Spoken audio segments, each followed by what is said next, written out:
Trey here from Student of the Leaf. Alright, we have another episode here, and this interview was actually with Casdagli's own Mr. Vlad. Yes, this was actually held at TPE 22 that happened in Vegas back in February. Vlad, excellent person, wealth of knowledge, and I want to thank him for sitting down with us. And you know what? I'm not going to make this long-winded, so let's go ahead and just get into the next episode. Here we go. Hi everyone, my name is Trey with Student of the Leaf, and I'm sitting here today with Vlad. Is it Vlad? Hey guys, Vlad, yeah. The full name is Vladimir Vlada, and I just make it easier and tell people, hey, call me Vlad. I'm Vlad. I distribute Casdagli Cigars, Lampert, Despot, a new Serbian brand, and Judgy Bobby, which I'm sure you've seen before. My background is hospitality, so I did about 10 plus years doing 4- and 5-star hotels. I have a hotel degree and an economics degree, and I'm also a trained somm, so I work with wines, beverages. If it's a liquid, I know something about it. Whether it's I did a water training, which sounds so pretentious, but trust me, like there's a difference. And if you don't believe me, you know, grab a Fiji versus an Aquapana or Voss, Yes. and like see the difference. Oh, wow. So we had the blind tasting, which sounds pretentious and terrible. It's actually super fun. Oh, that's fine. Okay, I tried this. I really did. I love this lighter, and I tried, but it's just not working with me. So that was a soft flame lighter? This is a soft flame. So this is Karibi. Okay. They're made in Japan. I actually really love them. I just have a really bad luck with lighters. We're gonna do a run for Casdagli with these. I absolutely adore them. It looks incredibly classic, like mid-century design, absolutely beautiful. I love them. I absolutely love them. They're really cool. And again, I love soft flame. I go with the idea, if you're gonna spend an hour and a half enjoying something, take an extra 45 seconds or a minute to basically treat your cigar properly, slowly take care of it. As one of my mentors used to say, you know, lighting a cigar is foreplay, and then followed up with, obviously, don't rush foreplay.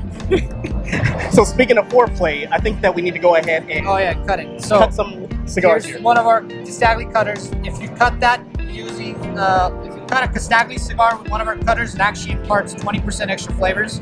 Oh, wow. And that's backed by science, right? Oh yeah, 100%. It's backed by science unless proven otherwise. Nice. Okay, so this is a Corona Gorda from our Villa Casdagli line. I love Corona Gorda as a format. This is a classic 5 and well, we made it 5x50 just to make it easier. Mm-hmm. Sorry, yeah, 5x50 by 46. Absolutely delicious. This comes out of our Tabacos de Costa Rica factory in Costa Rica. It's built around Habano seed. So you have Ecuadorian Habano on the outside, fermented for almost 2 years. Then it undergoes a third fermentation, something that I've very rarely seen done.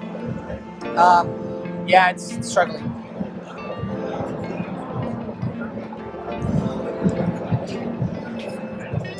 So after the Ecuadorian Habano, you have Ecuadorian Habano for the binder. Okay. And then in the filler, we actually have 4 sizes, but the 2 sizes, the biggest is, which is the flying pig format, so 58, coning down to 52. Of course, coning down to 52. By the way, it has a child rock, so you gotta press it and then, you gotta press it in the back and then pull it down. So it's not intuitive. But it's child-friendly, child-proof. Exactly, but it's definitely a child-proof lock. And if you've never seen it before, then it's an adult-proof one too. So with the Ecuadorian Habano on the binder, we do the same thing, except we age it for 3 years rather than 2. And I wish I could tell you exactly what's the difference between a 2-year aged Ecuadorian Habano and a 3-year aged. I don't even want to pretend I know the difference. But in the filler itself, we have Habano seed from multiple countries. So Dominican Habano, Peruvian Habano, Ecuadorian Habano, Esteli Nicaragua Ligero, which is actually the only line out of 7 that Casdagli does, well 6 now, 7, that uses any Ligero at all. It's definitely full flavor, medium to full body, and on the larger sizes, I would definitely put it full body. Now, when we're talking about Ligero itself, we're talking about at the top of the actual tobacco plant. Yes. Correct? So if you look at a leaf, there's 2 different ways, 2 different schools, if you will. You have the Cuban style and the New World style, i.e. everything out of Cuba. So you go in different levels of the plant. So the ligero is typically top of the plant. Then you have the medio tiempo, which, depending on the producer or the farmer, they'll either classify as ligero or they will classify as medio tiempo. Medio tiempo is a leaf that doesn't show up in all the plants. Typically, it's every third or fourth plant, so it's relatively rare. That being said, it is, as close to ligero as it gives more strength. Right? The closer they are, the closer they are to the top, the stronger, the more sunshine they get, and hence your nicotine content, your actual strength. And I think this is kind of important to differentiate body against strength. So here, actually. So one of our brochures, if you look at it, this is how we have it set up. So body is the actual impact of the palate, right? Your actual lingering aftertaste, if you will. You can also call it finish if you really want to differentiate it that much. But basically, it's the weight of the tobacco, the way it impacts your palate. If you like wine or beer or literally any type of liquid, the easiest way to look at it is light would be something like skim milk. Okay. Right? Light to medium would be 1% milk. Medium body would probably be 2%. Whole milk would be medium to full. And then I would say, maybe like heavy cream would be, it almost coats your palate. You can almost chew it. So this definitely is medium to full. Like this has presence on your palate. Yes. Now flavor is a different component of it, which basically, in my mind at least, shows you how apparent the flavors are, right? Like how clear they are. And when you take a puff and you're like, yeah, I think there's a little bit of like woodiness and stuff like that. Like, no, it's actually cedar and oak. And like, if you want to nerd out about it, like we can dive into it. And is it? We'll save that for another show. Probably should. Because we could go for hours, or he could go for hours. And then the Robusta and the Pegasus actually have an extra Peruvian leaf in there, which is the 5-year Peruvian Pelo de Oro. Okay. I'm a big fan of Peruvian Pelo de Oro. It gives this sweetness and complexity, and what Hendrik Kellner, who makes most of our lines, told me. My idea was like, oh my God, this is so amazing. Let's just make a pure Peruvian Pelo de Oro. He's like, no, this is a tobacco that lends itself to blending. And we use it in almost all of our lines. It is the most expensive tobacco in the world. Pain in the ass to procure, absolutely expensive, hard to grow, small yield, susceptible to disease. Everything that can go against it does. But in my mind, nothing tastes like it. Well, I will say, I've had a couple of Casdagli cigars, and this right here, it's been a while. And I'm going to be honest with you, it's been a while since I've had a Casdagli. This is mighty flavorful. I love it.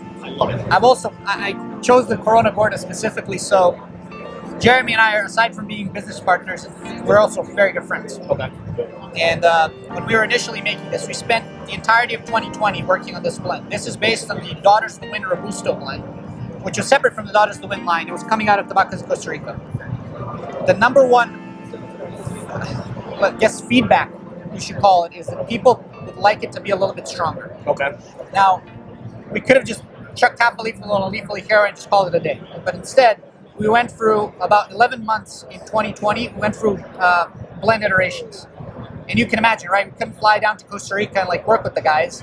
So they would ship it to Estonia, and he'd ship me and send me the stuff back, and we'd smoke it, and I'd let it rest, and then we'd compare notes and stuff like that. On the second iteration of the blend, we were like, Jeremy basically went, this is good. And I go, yeah, it's good, but it's not exceptional. It's not what we usually do. Yeah. So let's go back to the drawing board. We tweaked it, and December of 2020 is when we made it. I'm sorry. I just spoke to him. I sent you two guys here, okay? Perfect. I told them they're gonna buy it from you. Perfect. Thank you, son. Okay. Good cigar. Perfect. Thank you. Yes. There you go. Completely. On camera. There you go. Camera. Right. Yes. Can you show him the small one? It's the best. Nice. So you got the little Peruvitas. What Hassan is talking about is the Peruvitas, Yeah, oh my God. which uses the filler from this Corona Gorda from the Villa Casdagli line. They'll be available in March. Absolutely delicious. So I don't think that we've actually said where we're at right now, but we're actually at the. This time just here, this one. Perfect. I swear to God. Perfect. And what was your name? Hassan. All right, Hassan, do you want to say hi to the camera? Yeah? Right here. I'm gonna stick this guy's stuff. No, we're in the camera right now. Okay, right now. It's the best cigar. Yeah. There we go. There you go. There you go. Thank you, Thank you, son. Hassan. There you go. So what more can we say? Yeah. So we played around with this blend for basically 11 months. In December of 2020, no different than anything else we does. We said, okay, this is the blend. We got it down, and then it came to the sizes. One of the original sizes we wanted to do this blend, which is a little tweaked, was a wide Churchill. So we would have the Robusto, the Toro, the Pegasus, and the Robusto is 5x50. The Toro was 6x54 because we needed to accommodate the 4 or 5 leaf tobacco that are in there. Okay. And I pushed Jeremy for a while until we said, okay, we'll do a Corona Gorda. The reason is we're a very classical company. We have 4 Lanceros in the portfolio. We don't do big ring gauges, apart from obviously like the Salomon and things like that. Just we don't do big ring gauges. So we said we need a classic, smaller ring gauge, and this ended up being that. We actually just worked on a little Lonsdale that I got goosebumps. This stuff is incredible. So I'm looking forward to it. does it actually help the fact that you do have the background as being a sommelier? A Somm, if you will. I think it does. A lot of the stuff translates very easily, both from because what we often forget, and I'll bang on this drum, it's the hill I'll die on. It's an agricultural product. On top of it, it's a handcrafted, handmade artisanal product. That means that, the soil absolutely affects it, the type of seed, the way you treat it, all of it affects it, no different than wine.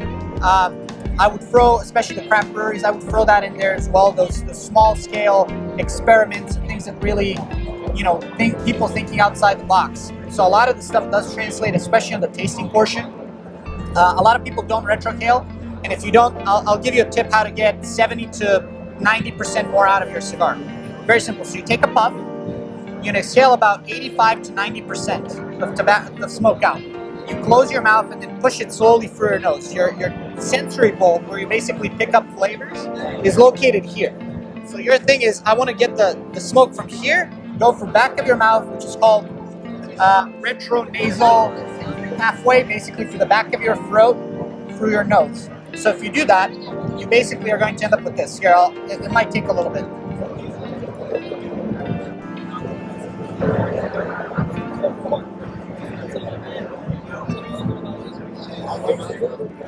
So, if you just taste it on your palate, you'll pick up that it's driven by a couple of things.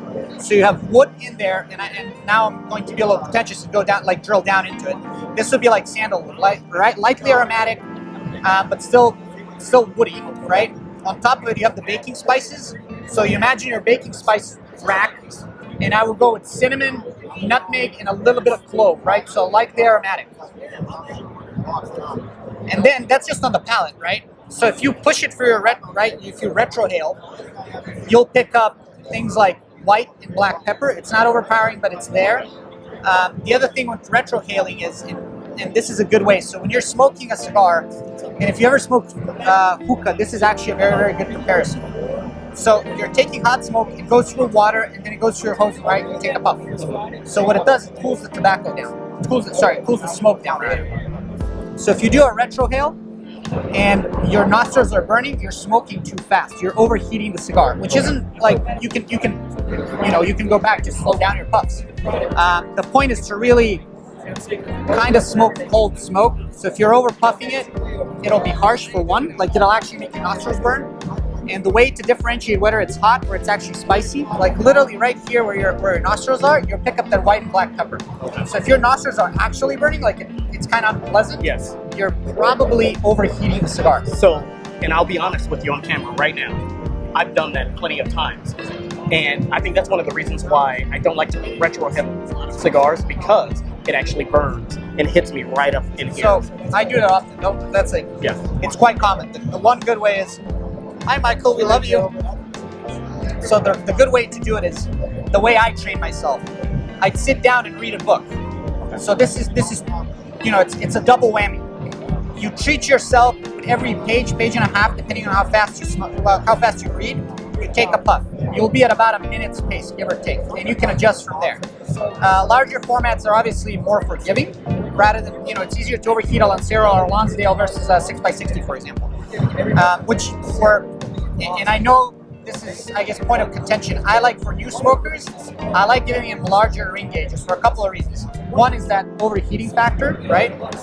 Two is I want them to have a good experience. And if I tell them how to retrofil and, take them by the hand, I don't want them to experience the harshness. And the other thing is, it's harder for a big ring gauge, even if you're puffing it faster or slower, to go out. True. So, and it's also a little less, it's a little more forgiving too. So if you do end up overheating it, you just slow down, you let it rest. Any good cigar, which is 99.99% that you can find in any, 100% of the stuff that you can find in a humidor, won't have any bunching, construction issues, things like that. So it'll be able to stay lit for another minute and a half, two after your puff. So yeah, I'll get off my little soapbox now. So I don't think that was a little soapbox. I think it was kind of big. I loved it because, honestly, that was a lot of great information that you imparted to, novice smokers, or probably even some smokers who've been smoking for a while and just don't know. I'll do one more. If you guys want to do like your actual, if you want to take your time to get the flavors, I'll share a link with you, and please share it with all the viewers. I'll give you access to a cigar flavor wheel, or you can just go online, like download one. It really helps. Like literally, take a piece of paper and start taking little notes. If you retrofil properly, I guarantee you'll get 70 to 80% more out of each cigar than you used to get. You're robbing yourself of an incredible taste experience, and with the amount of passion and love and ideas that the blenders put into these cigars, I think you should reward that. That's true. That's really, really worth it. So now that we talked about the intricacies of cigars itself, I want to ask about Vlad. I want to ask about you. What brought you into cigars? What made you fall in love with cigars? What made you go down even this path of... So I stumbled into it. Okay. So I lived in Europe. I grew up in Europe, in Serbia. At 19, I did a sommelier training, right? My introductory training. So it was 5 weeks where we had, apart from wine, we also had like a week full of bar training. All kinds of different spirits, cocktails, VT. And on the last week, we had 2 days of cigars. One day was just theory, and the second day was, Zdravko was one of my mentors and truly one of the, most knowledgeable people about Cuban cigars. He's one of the guys who brought the portfolio to the Balkans, and really, he's a fountain of knowledge. He's probably forgotten more than I've learned. So, he said, look, you guys don't have to smoke a cigar, but it's part of your toolkit, it's part of your arsenal. You have to know about them. Now, it was primarily the Cuban portfolio, because this 12 or 13 years ago. So, my first cigar was a Cuban Punch. Now, my dad used to smoke, or still smokes cigars. He's been smoking since '92, and his favorite cigar is the Romeo and Julieta No. 2. I never smoked cigarettes in my life. I even smoked weed, which I know is shocker. And we're at TPE. Yeah, which I did get some. I'll tell you off camera what Brian from Illusione did last year, and it was hilarious. So I tried the Cuban Punch, and I really loved it because a lot of the tasting stuff just literally translated. Slowly started enjoying cigars, right? So it was once a year to once every 6 months to once every 3 months to once a month to once a week to, sometimes I'll smoke, like TP, I guarantee I'll smoke 5 to 10 cigars today. That being said, my main thing was I treated it kind of like alcohol. I never smoke cigars if I'm upset. If I'm not in the right mindset, I won't use it as a crutch. Yes. It's a way to treat myself. Hey, life is good. Yes. Even if it isn't, it'll get better. It will. It will. Whatever you're going through currently, you will get through it. And when you get through it, enjoy one. And enjoy it with some friends if you want to. Absolutely. And what you really get addicted to is the friendships, the lounge. Yes. It's such a, I guess, equalizer. Because if you're sitting down in a cigar lounge, you know that the person next to you also loves cigars. Correct. So you already have information. You have something you can, strike up the conversation. It's a great bonding tool. It's a great business tool. Even if you don't smoke cigars, you close a big deal, you're going to celebrate, right? Correct. And I'm glad, especially with this, which wine and beer both experienced in the last, let's say, decade. Younger crowd, right? Your 25 to 35-year-olds now are exploring, branching out. 10, 15 years ago, everybody was drinking Cabernet Merlot, but and us Somners were like Beaujolais, and then people started drinking Beaujolais, and now you can find Pit Bull in a random restaurant. Like nobody cared about Pit Bull 15 years ago, apart from me and like 3 other people. So people are branching out, people are experiencing more, and ultimately this isn't like cigarettes. There's nothing in it apart from leaves of tobacco. This is about as a natural of a product as you can. And one of my good friends, and they own a shop in Philadelphia. I love them because someone came in and asked them if cigars are vegan. So obviously he was taken aback by it, but he was like, yeah, probably. Like there's nothing in it. So the following day he put a sign that said, everything in this humidor is vegan, cruelty-free, cage-free, Yes. Vegetarian, vegan, soy-free, dairy-free. I think he put everything, and I laughed about it because everything was true. Yes. But ultimately, there's no additives to it. Nothing is added to it. It's just sunshine, the land, what the plants took out of it, and then hopefully, and most blenders and factories take care of it. They just take care of what nature's given them, Yes. and then you get to enjoy it. So what I like to say is this is tobacco. It's made out of leaves, so it's basically a salad. Absolutely. It's keto friendly too. There we go. Yes. So I'm not going to keep you any much longer because we are here at TPE here in Las Vegas, 2022. Where did the last 2 years go? I don't know. But I'm okay with that. I just want to move forward. Fantastic. Absolutely. But thank you very much for sitting down with Thank me, you Vlad. again, man. And hopefully we can do it again. Absolutely. I look forward to it. Guys, enjoy your cigars. It does a great show. Hopefully we'll see you soon. So, as always, keep smoking, keep enjoying, and keep learning. Sorry, I just forgot to mention something. So if you do enjoy Villa Casdagli, do me a favor and check the back of the bands. We have about 16 prizes left. So if you see a back of a band that has Jeremy's signature on it and it says, you can win a pocket square like this. You can win one of our $350 sterling silver handmade cufflinks, our limited edition the Lefin. So you unfortunately just got a phenomenal cigar, but you didn't win the prize. Our Lefin lump cutters are also a possibility. Ashtrays. We also have something for the ladies, including beautiful silk scars, 100% silk, made in Italy. Absolutely gorgeous. Nice. So look at the back of your bands. So unfortunately, I did not win. I know But you just got a great cigar. So. Yes, I did. So once again, thank you very much. Keep smoking, keep enjoying, and keep learning because we're all students. Enjoy it. Students of the league. Students of the league. Got it.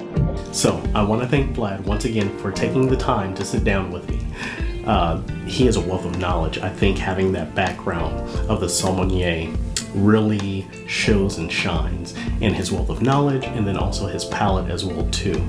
I think that honestly this interview could have lasted for about 2 hours or so and that is literally just the tip of the iceberg. As you can see, I think we had a little impromptu. Someone came into the shop, they wanted to talk to him, talk about the sticks and everything like that. So it was definitely a happening place. So once again, thank you very much for taking the time to sit down with me, for talking to the viewers and the subscribers here, Casdagli, Vlad. But to the viewers out there, if you have a chance, see if you can pick up a Casdagli cigar or anything up under their brand of cigars.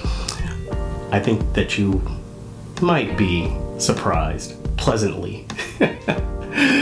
All right, but until the next episode, remember to keep smoking, keep enjoying, and keep learning, because we're all students of the leaf.